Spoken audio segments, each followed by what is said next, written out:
Pekné popoludnie všetkým prajem. Mal som na výber, že či chcem ten držiak alebo Madonu. Ale dneska som si nemohol vybrať nič iné ako Madonu, keďže máme ružencovú Pannu Máriu. Však to som si neuvedomil, keď som sa pripravoval, že takýto významný sviatok, keď si môžeme pripomenúť aj bitku pri Lepante z roku 1571, vďaka ktorej dneska Európa stále Európou, tak sa teším.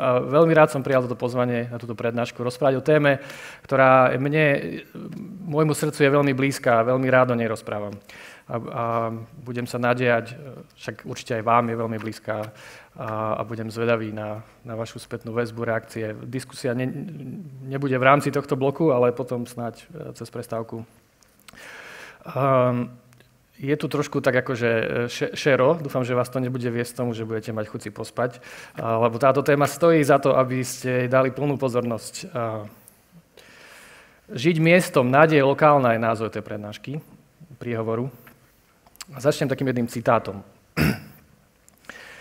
Na manažovanie malých vecí, v ktorých zdravý rozum je všetko, čo treba, sú ľudia považovaní za neschopných. Ale keď ide o vládu krajiny, ľud dostane obrovskú moc. Robia z nich hračky v rukách vládcu a jeho pánmi. Sú viac ako králi a menej ako ľudia. Je ťažké si predstaviť, ako ľudia, ktorí sa úplne vzdali zvyku si samostatne vládnuť, môžu uspieť pri výbere tých, ktorí by im mali vládnuť. Tušíte, koho citát to je? Má niekto nejaký tip? Kto toto povedal? Kto? Nie. Nie. A povedal to, a viete aspoň z akého obdobia? Ktoré storočie? Kedy zaznel tento citát? 20. Je to z 19.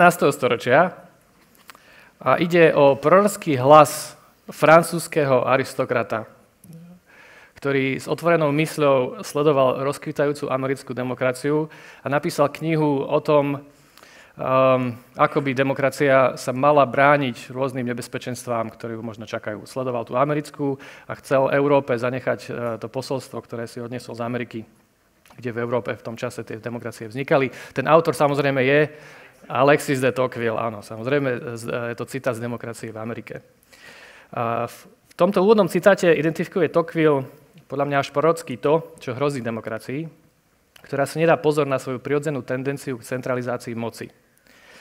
Demokracia podľa Tocquevilla má tendenciu sklzávať do mäkkej totality, ktorá nechá ľuďom možnosť raz za 4 roky zvoliť si vládcov, ale oberá ich o schopnosť vládnuť svojim životom a svojim komunitám. A Tocqueville pokračuje, citujem. Nesmieme zabudnúť, že je obzvlášť nebezpečné zotročiť ľudí v malých detailoch života. Mám tendenciu si myslieť, že sloboda je menej nevyhnutná vo veľkých veciach ako v malých veciach. Ak by bolo možné zabezpečiť jednu bez druhej. Podriadenie sa v malých záležitostiach sa deje každý deň a je pociťované celou komunitou. Nevedie ľudí k odporu, ale prekáža im na každom kroku, až kým sa nevzdajú vykonávania vlastnej vôle.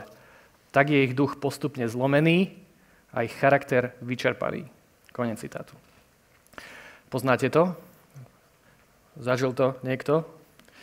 Ja ako zriaďovateľ súkromnej základnej školy môžem povedať, že nič nevystihuje presnejšie moju skúsenosť so štátom a s našou spoločnosťou, ktorá prijala nezmyselné regulácie každého aspektu našich životov ako normálnu, a dokonca ako žiadanú vec. Nepôjdem na barikády kvôli tomu, že pani, ktorá vydáva našim deťom jedlo, musí absolvovať školenie a prejsť testom, alebo preto, že deťom môže variť iba nejaký úradníkom zadefinovaný recept, alebo preto, že niekoľko metrov od školskej budovy nesmie byť vyšší hluk, ako vydáva vysávač a nikoho nezaujíma, že v tej triede je ticho, lebo sú tam dvojité sklá a vysoké stropy. Alebo že je dôležitejšie, že máte v tej triede vodovodný kohútik, ako to, čo sa v skutočnosti učí. Nepôjdem kvôli tomu na barikády, ale duch je postupne lámaný a vyčerpávaný. Namiesto toho, aby mohol slobodne letieť, tvoriť a zlepšovať veci okolo, musí uspokojovať štátnych byrokratov. A myslím, že rovnakú skúsenosť majú mnohí podnikatelia, starostovia obcí A vlastne by sme asi ťažko hľadali niekoho, kto ju nemá. Možno si poviete, že je to zvláštny úvod do prednášky o tom, že nádej je lokálna. Snáď sa mi v najbližších minútach podarí ešte lepšie vysvetliť, že keď chceme my a naše deti žiť v skutočnej demokracii a chceme prežiť dôstojný a naplňujúci život, potrebujeme posilňovať a rešpektovať lokálne komunity a princíp subsidiarity. Skutočná demokracia je nemožná, ak ľudia nemajú možnosť rozhodovať o svojom živote a spolupodieľať sa na spoločnom dobre, ak sa z nich stanú iba pasívni príjemcovia a nasledovníci vládnej moci.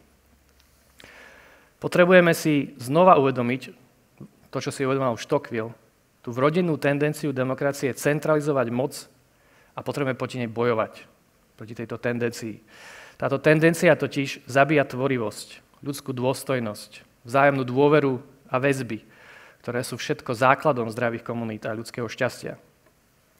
V lokálnych komunitách, spoločenstvách, farnostiach, dedinách, mestách, spolkoch a združeniach sa dejú najdôležitejšie udalosti nášho života. Tu pracujeme, tu budujeme vzťahy, zažívame úspechy, pocit zmysluplnosti, dostávame podporu v ťažkých časoch. Naše komunity sú základom našej identity, slobody a dôstojnosti. Nádej je lokálna, ale lokálnosť je dnes vo vážnom ohrození. Nachádzame sa v meste, ktoré má dlhšiu a bohatšiu históriu ako Slovenská republika. To nechce byť kompliment pre Trenčanov, ale konštatovanie faktu, ktorý si často alebo málo uvedomujeme. Mnohé naše malé spoločenstvá, dediny a mestá majú identitu, ktorej korene siahajú stovky až tisícky rokov do minulosti. Tieto spoločenstvá, naviazané na konkrétne miesto, boli priestorom vzťahov, života, hrdosti, sebarealizácie, bojov, výher, prehier oveľa dlhšie a silnejšie ako veľké politické spoločenstvo, ktoré sa za tie storočia mnohokrát menilo. Keď sa vezmeme teda obyvateľov Trenčína za uplynulých 1200 rokov, keď sme si zobrali, tak obyvateľ tohto mesta bol členom Veľkomoravskej ríše, Uhorska a Rakúsko-uhorskej monarchie v rôznych podobách, Československej republiky, Slovenského štátu, Československej socialistickej republiky až po súčasnú Slovenskú republiku. A to sa nemusel pohnúť. Mohol prežiť, byť na tom jednom mieste a tie politické útvary sa len tak akože menili okolo neho, keby mal ten občan 1200 rokov. Niekedy si vlastne všimol ten rozdiel viac a niekedy menej. Často si ho možno všimol tak, že rovnako ako jeho predkovia zdvihol svoj zrak ráno k veži Trenčianskeho hradu, o ktorej sme dneska už počuli.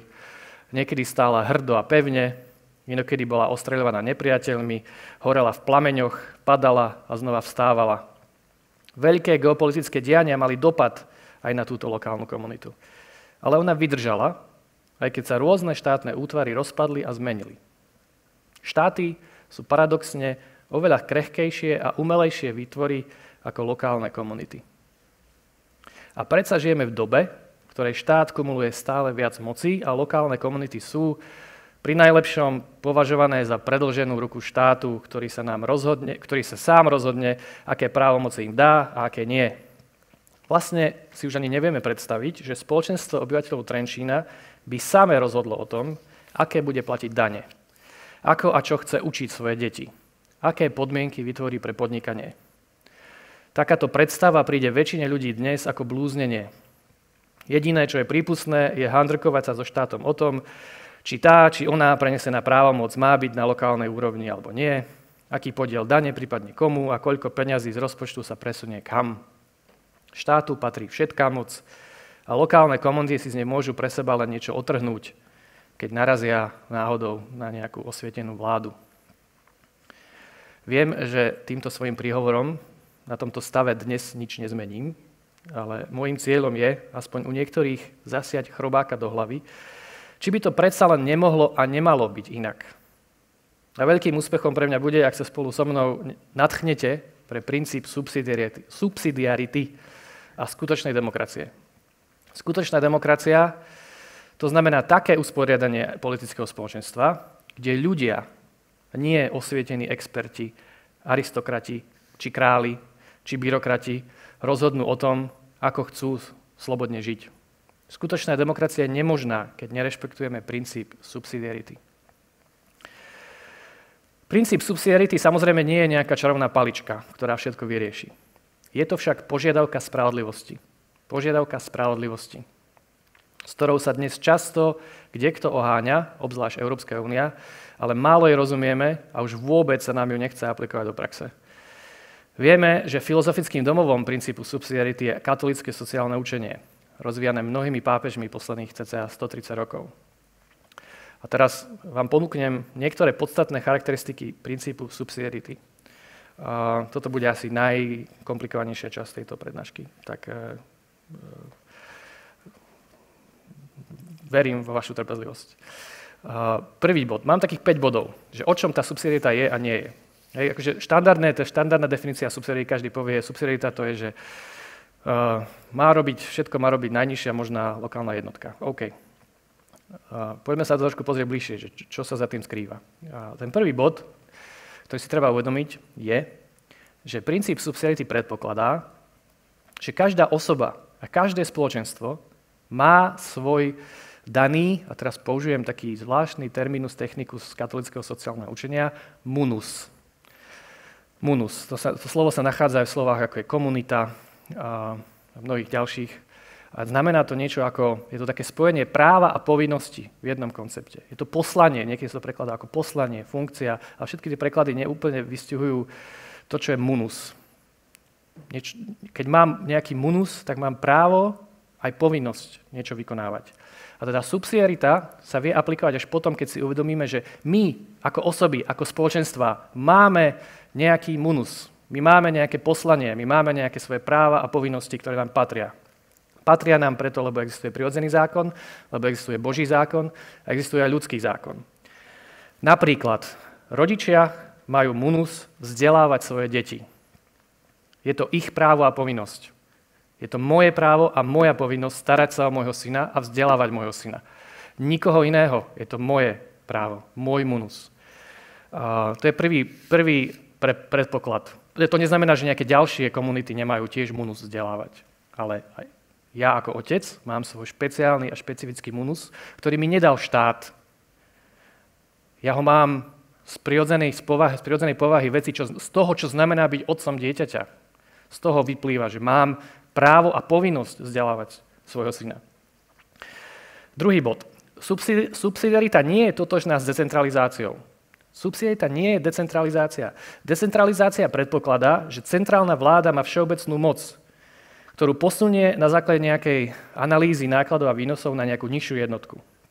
Napríklad sa centrálna vláda rozhodne, že dovolí rodičom vzdelávať deti doma. Wow, to je akože ja štát mám tu moc a ja ti rodič dovolím, že ty môžeš vzdelávať svoje dieťa doma, lebo ja som taký osvietená vláda, tak ja som ti to dovolil. No to je porušenie princípu subsidiarity, nie je to rešpektovanie princípu subsidiarity, lebo moja moc vzdelávať svoje dieťa nie je od teba, štát, to je od Boha. Z prirodzenosti veci daná moc, ktorú ty, štát, môžeš rešpektovať. Alebo môžeš porušiť, teda nemal by si. Ak munus vzdelávať patrí rodičom, štát im ho nemôže dať, alebo kedykoľvek zobrať. Štát ho musí len rešpektovať. Ďalší bod. Princíp subsidiarity si nevyžaduje najnižšiu možnú úroveň, ako sa to často hovorí, ale tú správnu úroveň. Ktorá úroveň je tá správna, je ťažká otázka, ktorá si vyžaduje morálnu, politickú filozofiu, argument, debatu, hľadanie. Hej? To je otázka toho, komu patrí, čo znamená byť otcom dieťaťa. Čo znamená byť cirkevnou, lokálnou nejakou komunitou. Aké práva a povinnosti z toho vyplývajú. Že ktorá úroveň tá správna nesúvisí iba s analýzou nákladov a výnosov, ale skôr s analýzou poslania tej ktorej jednotky. Ďalší bod. Subsidiarita neimplikuje zlyhanie v osobe alebo úrade, ktorý prijíma subsidium, pomoc. To slovo subsidiarita pochádza z latinského subsidium, pomoc. V nejakom zmysle naše spoločenstvá sú také vrstvy cibule a navzájom si pomáhajú. A štát je tu na to, a politické spoločenstvo, aby dalo subsidium ďalším jednotkám. Lokálne komunity na to, aby dali subsidium rodinám. Rodiny pomáhajú jednotlivcom tej rodine. Čiže aj keď dobre fungujú všetky tie jednotky, navzájom si pomáhajú. Rodina získa pomoc od širšej komunity, ale to neznamená, že rodina je sama o sebe nejaká chybná. Znamená to iba to, že jej unikátne munus nezahrňa celé spoločné dobro, alebo celok spoločného dobra. A posledný bod, a niekedy naozaj nastane aj nejaké zlyhanie. Niekedy niektorá tá jednotka zlyhá. Rodina sa môže rozpadnúť a iná jednotka musí prísť na pomoc. Dôležitou požiadavkou však je, aby cieľom zásahu vyššej jednotky bola obnova zlyhanej schopnosti tej nižšej jednotky. Nie eliminácia, nie prebratie, ale obnova tej schopnosti. Že tá pomoc v prípade zlyhania má byť, že prichádzam ti na pomoc, aby som ti pomohol obnoviť tvoju schopnosť. Nie, aby som ti ju zobral, lebo ty si zlyhal. Ak sa rodina nie je schopná postarať o svoje deti, cieľom širšej asistujúcej komunity má byť taká pomoc rodine, ktorá umožní, aby sa deti do rodiny vrátili. Anton Neuwirth raz napísal, citujem, dôsledné uplatňovanie subsidiarity je jedným zo základných pilierov demokracie. Jeho nedostatok sa veľmi hrubo až neľudsky prejavil v totalitných systémoch, ktoré nielenže negujú národy a rodinu, ale v posledných dôsledkoch deptajú aj dôstojnosť človeka. Koniec citátu. Ak štátu patrí všetká moc a každý z nás má iba toľko moci, koľko mu dobrotivý štát dovolí mať, už nežijeme v demokracii, ale v totalite. Môže to byť príjemná totalita, kde sa o nás štát stará ako dobrý otec, ale môže to byť aj drsná totalita komunistických alebo nejakých inou ideológiou nasiaknutých byrokratov. A môže ísť o istý druh mäkkej totality, kde už nebudeme môcť slobodne rozhodovať o malých veciach nášho života, lebo na to sú experti, ale budeme si môcť raz za 4 roky zvoliť vládu. Super. Všetko toto vedie k jednoduchej myšlienke. Potrebujeme brať vážne sprostredkujúce štruktúry medzi štátom a jednotlivcom. Potrebujeme brať vážne lokálne komunity. Tieto komunity nie sú nejakou milou nadstavbou, nejakou dobrovoľnou výplňou. Rešpektovanie ich práv a povinností je nevyhnutnou súčasťou skutočnej demokracie. V týchto komunitách sa v skutočnosti odohráva celý ľudský život. Tu nachádzajú ľudia zmysel svojho života. Témy a dobrá, pre ktoré sú ochotní a schopní sa obetovať. Na týchto komunitách nám v skutočnosti záleží oveľa viac ako na štáte.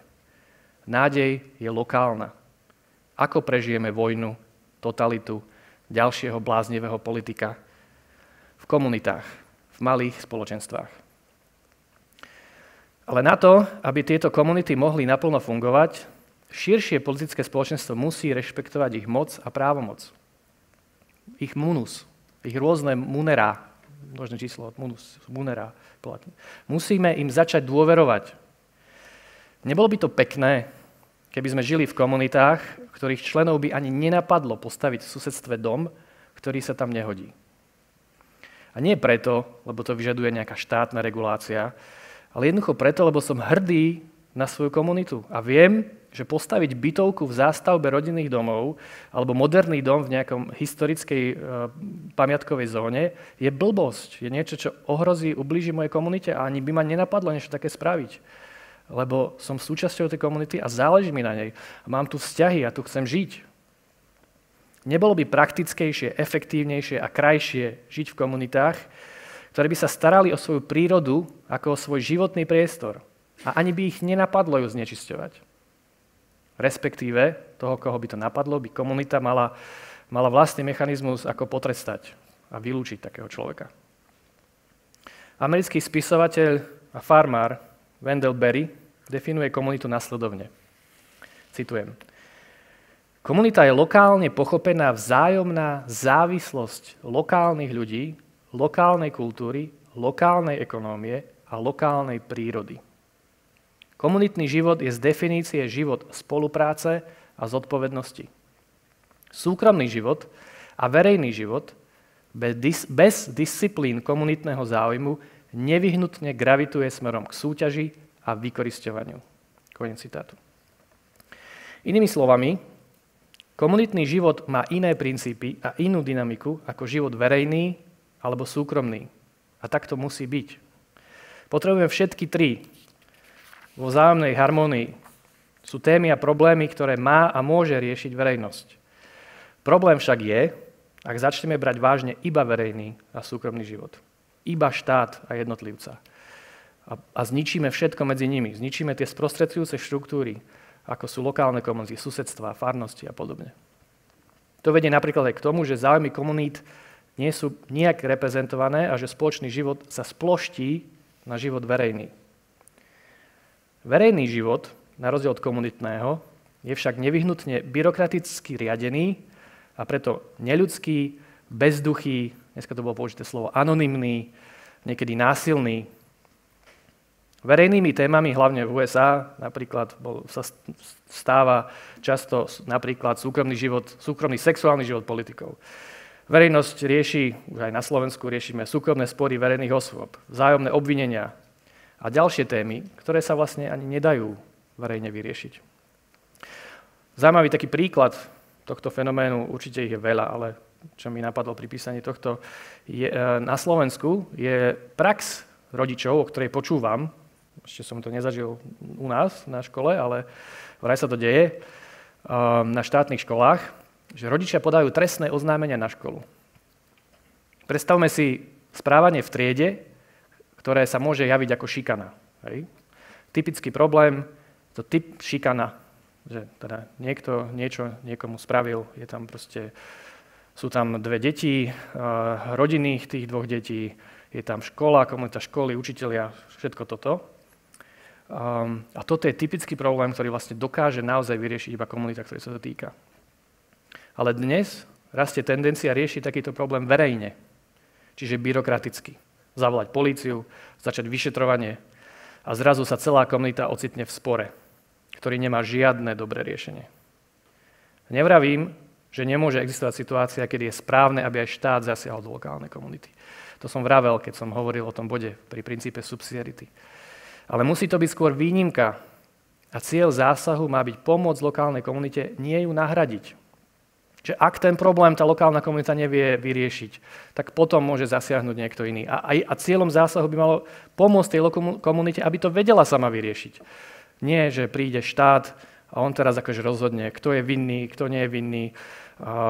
Celé zlé. Proste absolútne nemôže rešpektovať v tom spôsobe, ako funguje ten verejný život. Nemôže rešpektovať všetky tie nuancy a detaily toho komunitného života a tej situácie, ktorá sa tam deje, ktorá je neskutočne komplexná a iba ľudia, ktorí sa týkajú, naozaj vedia vyriešiť. A tých tém, kde sa toto deje, je x. Mohol by som ich tu načrtnúť, ale nemám toľko času. Komunitný záujem predpokladá vzájomnosť, spolupatričnosť a spoluprácu. Keď som súčasťou komunity, existuje medzi nami dávka dôvery, ktorá pomáha prekonať aj vážnejšie problémy a spory. Dôvera, či sociálna kohézia je téma, ktorá sa aj dnes stále častejšie diskutuje. DEC Inštitút nám ponúka dáta a ukazuje, že miera horizontálnej a vertikálnej dôvery na Slovensku klesá. Pokles dôvery znamená nielen ekonomickú stratu, ale viac frustrácie, konfliktov, odlivu mozgov a nešťastných životov a polarizácie. Osobne si myslím, že neexistuje verejný liek, ktorý by vyriešil klesajúcu mieru dôvery. Žiadny štátny program na budovanie dôvery nám nepomôže. Tento problém vedia vyriešiť iba komunity. A tieto urobia takmer až spontánne, keď ich prestane dusiť mocný byrokratický štátny aparát. Ako žiť, tvoriť a budovať tieto komunity v dnešných časoch, ktoré im úplne neprajú, je výzva a otázka. Verím, že aj dnešné poobede bude inšpiráciou a náčrtom možných odpovedí. Ja si teraz dovolím vydať iba krátke svedectvo z budovania komunity okolo Kolegia Antoána Neuwirtha, vzdelávacieho centra klasického vzdelávania, ako nás predstavil aj Janko. Rád by som vypichol taký jeden zaujímavý dopad tejto komunity, ktorý bol v zásade tiež vlastne nepredvídaný. To je presne to, čo hovoril, že tak ako ten pán farár, ktorý zalesnil ten kopec, krásny, nádherný lokálny príklad, o ktorom som nikdy nepočul, tak vďaka tej jeho aktivite sa dneska dejú veci, ktorých vôbec ani netušil, že sa budú. Podobne, keď som zakladal kolegium, tak som nevedel, že to bude mať tento dopad. Okrem iného ten, že každý štvrtý študent si tam nájde životného partnera, to som tiež nevedel. Ale ten som nechcel spomenúť. Ale chcel som spomenúť ten, že z našich 282 absolventov, ktorí zažili rok alebo dva v rezidenčnej komunite, rovesníkov, mnohí z nich odišli na štúdia do zahraničia. Brno, Praha, Olomouc, Bayreuth, Zurich, Amsterdam, Paríž, Londýn, Oxford, Cambridge, Dublin, čokoľvek, po celom svete sa rozliezli mnohí, ak nie väčšina z nich. A nedávno sme robili štatistiku a zistili sme, že až 92% tých, ktorí odišli na štúdia do zahraničia, sa rozhodli vrátiť na Slovensko. A dnes sú angažovaní v rôznych sférach verejného života. 92%. Nemyslím, že to je náhoda. Ja myslím, že je to jeden z dôsledkov síly komunity. Unikajúce mozgy naspäť nevráti ďalší štátny program a prísľub peňazí. To je jediný dôvod, pre ktorý sa budú chcieť vrátiť títo naši mladí ľudia, sú vzťahy, ktoré dávajú životu zmysel a chuť. Ale tie vzťahy vznikajú v komunitách. Dnes na Slovensku by sme potrebovali prestať riešiť, čo povedal jeden politik druhému a aký status mu na to napísal tretí. A začať viac riešiť, ako sa má náš suseda, ako pomôcť farárovi zdynamizovať farskú komunitu, ako pomôcť lokálnemu farmárovi alebo remeselníkovi, ako vytvárať priestory a miesta, kde sa mladí cítia dobre a prijatí a chcú sa do nich vrátiť, ako budovať nové a inovatívne školy, ako pomôcť seniorom dožiť starobu v láskyplnom spoločenstve a tak ďalej a tak ďalej. A zároveň by sme mali tlačiť na našich politikov, aby si prestali myslieť, že oni vyriešia tieto problémy. Každý z nich si myslí, že všetky tieto problémy sú problémy a oni tam prídu a oni ich vyriešia. Nie, prosím, neriešte ich. Tlačme na nich, aby skonsolidovali štát, nie naše peňaženky a životy. Volajme po deregulácii našich životov, radikálnom znížení byrokracie a uvoľneniu priestoru pre našu angažovanosť a tvorivosť. Kresťanská demokracia bola vždy postavená na presvedčení, že k dôstojnosti ľudskej osoby patrí aj zodpovednosť za svoj život. My nepotrebujeme štát ako dobrého otca, ktorý nás vedie za ruku.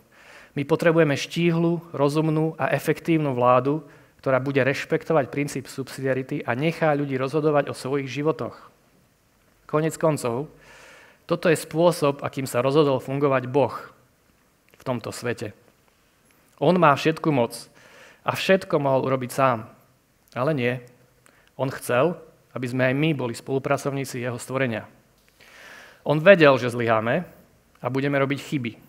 Napriek tomu nám dôveroval a stále dôveruje. A nechal nám moc, aby sme mohli riadiť svoje životy, aj životy našich komunít a spoločností. Hádam sa neurazí, ani on, ani vy, keď poviem, že Boh je najväčší demokrat a lokálpatriot. Ďakujem za pozornosť.